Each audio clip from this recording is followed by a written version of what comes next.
Running isn't just about the legs, it's about the mindset.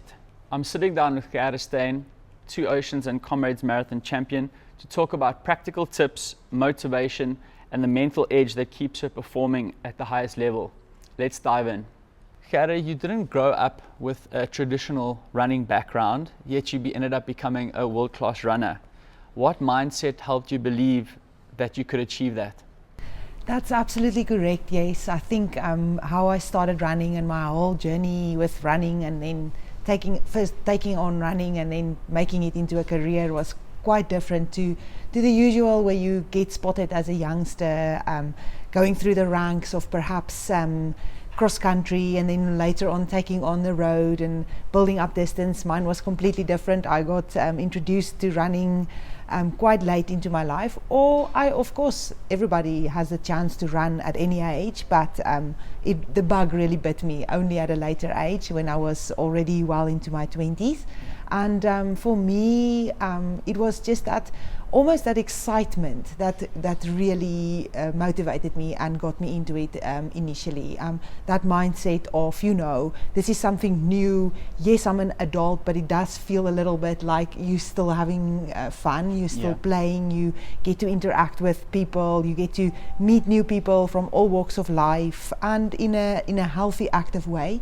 So that for me was my first introduction to the sport. That was my first idea, my first mindset, how I processed running, what it was to me. And later on, of course, it grew into something quite different, and it became such a big part of my life later on. But I am quite grateful because I still feel like that same excitement and that same feeling of having fun is still present in my running today. Awesome. And I heard that your first Comrades, with probably not the most ideal training, you got a really good time. So at what stage did you sort of realize, okay, I can make a career out of this? It wasn't initially where I thought that I would be making running into a career. First of all, it was just about, pushing myself a little bit, getting out there, being active, experiencing the outdoors. I then got talked into running the Comrades quite early on, after a few months of really starting to run. And it was the experience really more than anything for me at that time. It was not about my finish time or about the color of medal I got or anything like that. It was just that feeling of I pushed myself to do something that is way beyond anything I would ever thought I could do. And then as the years went by, of course I started seeing progress, but I just knew from the beginning I wanted to do this. I wanted to run often, I wanted to run every day, I want to be part of the running community. And then with time, of course, I saw improvement. I got to a point where I needed a new motivation, a new goal to work towards. For me, that meant to run under 3 hours for the marathon, and I achieved that goal. And even though that was by no means a time of a professional athlete time, for me it was that feeling of I can do something if I put my mind to it and if I focus on it. And then after that, with that open mindset, I think came a lot of other goals that I wanted to achieve. So little by little and step by step, I realized that perhaps there is talent. Perhaps I can really try and make something out of this. And with time it became a reality. I then got to a point where I needed to make the decision whether to continue with my job in corporate or take this on a full-time level. And so it just went step by step, month by month, year by year, to make it into something that I can say I'm proud of. Well, we definitely know that you made the right decision. All right, let's chat about Comrades and Two Oceans. Obviously, it pushes runners right to the limits. What do you tell yourself when you get to those dark moments in the race to sort of keep moving forward and to stay on track?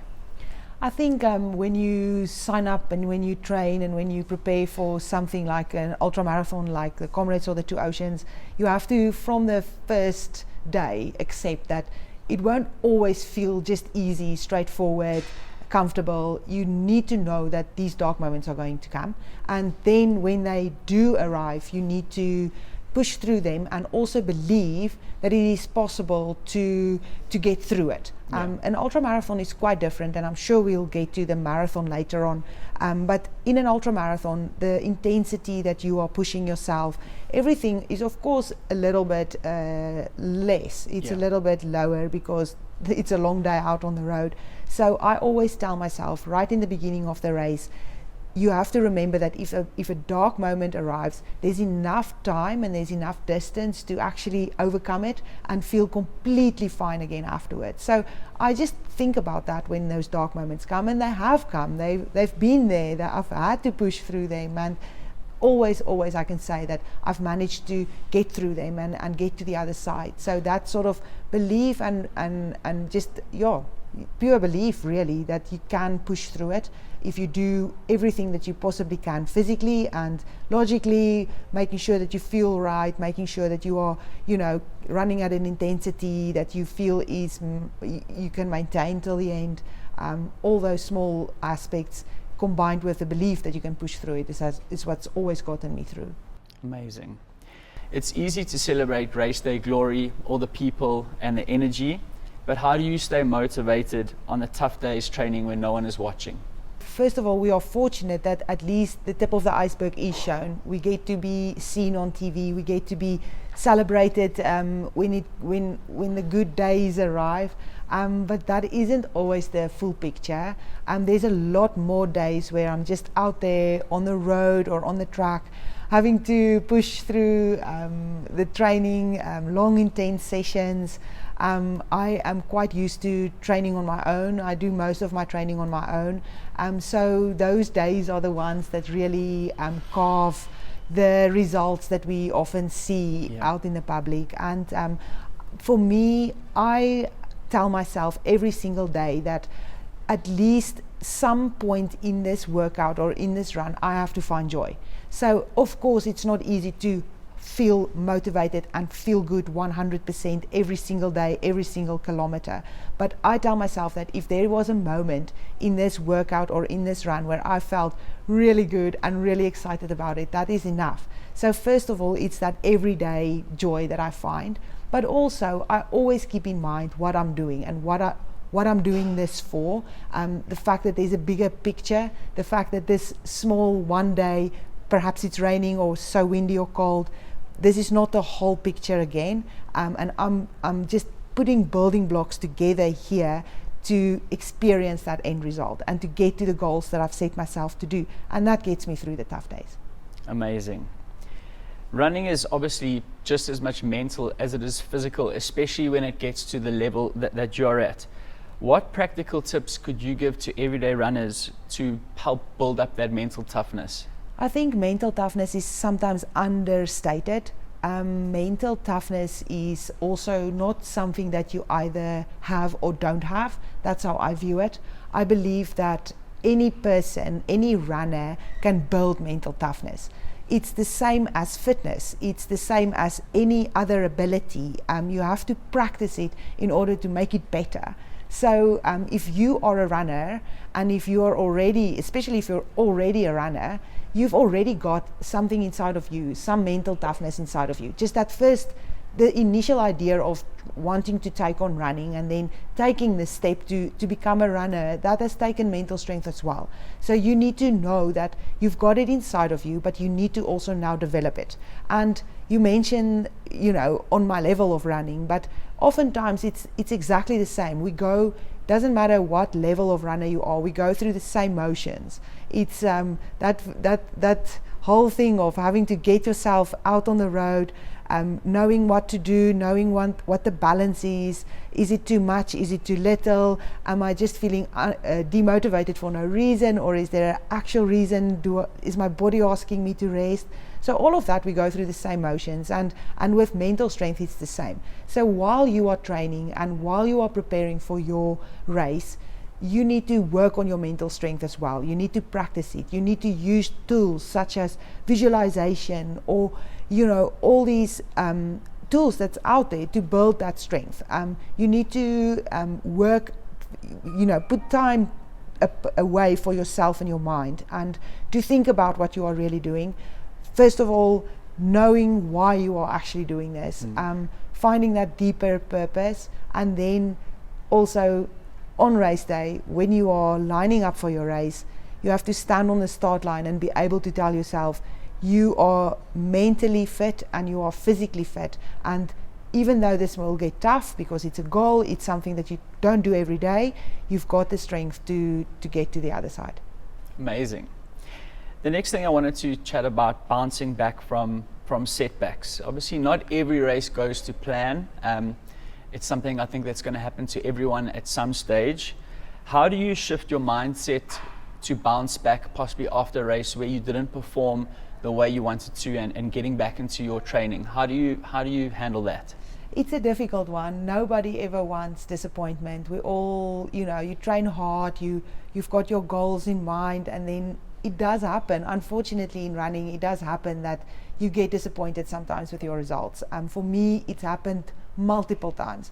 As recent as this time last year, I went through, a trainings block where everything felt perfect, everything went so well. I managed to compare it to previous training and thought I'm in much better shape than I've been before, and then it gets to race day and it is by no means a good result. I felt so disappointed in my results. And what I also, if I can just refer again to last year, learned that if you have one bad result, it doesn't even guarantee that next time it's going to go well. Yeah. I've had 2 disappointed races in a row, and it's really difficult to pick yourself up from there again and just still keep believing that you are capable of doing more, or you are capable of doing better, or not having this disappointment again. And I understand that this is something that a lot of runners go through. And with running, there are so many influences in your result. Sometimes it's so easy to look at a result and think, okay, this is what I am capable of. This is the best I can do. This is probably me. But it's important to detach yourself, your being, from your results. Do not believe that you are your results, and especially not your one result. On days where it goes really well and you surprise yourself, celebrate it, appreciate it, be grateful for it. But on days where you don't get back what you feel like you've put in, you have to just have that ability to move on and know that you're not the first person to be disappointed and you're not the last person to be disappointed, but you are a runner, and this experience is part of your bigger picture as a runner. And one day you're going to look back on this result and you will know why this happened, or you will know the lessons that you were able to take from it. So when it happens, and when that bad result happened, it's going to serve no purpose dwelling on it. It's going to serve no purpose with you saying, okay, that's it, I give up, I'm defeated by this, I will never be able to do it again. Instead, you have to immediately switch your mindset to, okay, I accept this time it didn't work out according to what I expected it to do, but what can I possibly take from this? What can I learn in order to grow from it? So that is a very, very difficult thing to do, but it's very important, and it's the only way that you can make actually something good out of a bad situation. So sometimes I just have to, of course it's my job, and of course it's what I do on a daily basis, it's my income, it's my passion, it's my hobby as well, but sometimes I have to just tell myself just to be a little bit easy on myself. And it goes for every runner. Like, just sometimes you just have to remember it's also just running, and nothing's gonna, it's not as dramatic as we often make it. It's just one incident or one time where something didn't go according to plan. So sometimes you just have to breathe and move on and believe that next time will be better, and make the changes that you have to make. If there is something concrete that you actually did wrong, and next time you have to be better at, do those changes, make those changes, but also just sometimes breathe and know that this is part of running. Amazing. It is very powerful. It is, everyone processes things differently, but it's great to get your insight into that. And then lastly, you've inspired thousands of South Africans to chase their running goals. If you can give us one last mindset message to those runners out there, especially with their goals in the near future, what would that be? Oh, there's so many things that I would like to say, but when I hear the question now, the first thing that comes to mind for me is the fact that you have to believe as an individual that you are capable of reaching what you want to reach. For me, I stand here and I am the living proof. I can say with all honesty, I never ever expected for this to be my life. I never expected to be someone who others would look up to or would look towards, for inspiration or for motivation. It came across my life, across my path so unexpectedly, and that is the message that I want to share, is that nobody out there have to be, everybody can make something out of their goals and aspirations. We don't all have to win the race, but you can inspire so many people around you with your actions, and that also flows back to those everyday, it's not struggles, but that everyday battle of getting out there and motivating yourself.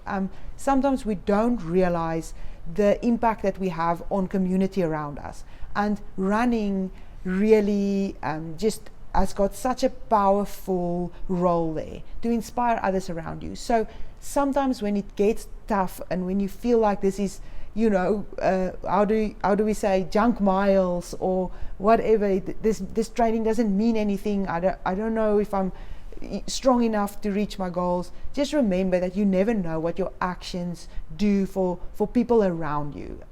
So that's my message to all runners, is to believe in yourself and believing that you too can make a difference. Even if it's just in your own life, your running can make a difference. But I can assure you that it won't just be in your own life. It's an inspirational community that we are part of. It's an inspirational sport that we have decided to make our own, and we have to appreciate it, even though it's hard some days. Amazing. Gerda, we are so grateful that you took the time out to come and give your insight into how you tackle the mindset aspect of running. Good luck for Cape Town. We hope your knee and everything comes right before we know it will. We look forward to seeing you perform, and we're all really appreciative of your time. Thank you. Thank you so much. I really appreciate it. And also from my side, I just wanted to say all the best, massive good luck to every person preparing for the Sanlam Cape Town Marathon. I know that you are going to love every moment of it. I feel really honored and also really excited to line up with you all this year. For me, that feeling of connection has meant so much during my preparation. I've felt a connection to everyone preparing for the race. So it's been a great journey. Also helping a little bit with the training with the adidas runners. It's been a true honor, and like I said before, with the motivation, that motivation has bounced off all of you back to me again. So I can't wait to see you out there. Please stay healthy between now and the race. And if anything starts suddenly aching or burning, please just ignore it. It's just taper. But jokes aside, keep healthy, and I will see you very soon. Gerda, thank you so much for your time in spending with us today and giving us your insight. We really appreciate it, and we look forward to seeing you on race day. We've got a little something for you. This is a reminder of AR Joburg. Brilliant. We've got obviously the little AR Joburg front and back. And I know you've got loads of Adidas stuff, so you may not always wear it, but no, I will. I promise I will. This is just a symbol that you are always welcome to run with us whenever you're in the area, and also that we appreciate all the time that you've taken to add value to our community. Oh, Shane, thank you so go. much. I really Can you take appreciate a photo? it. I will wear it today. Thank There we you. go. Oh, thank you so much, everyone. It was a pleasure to hang out with you this morning. Cool.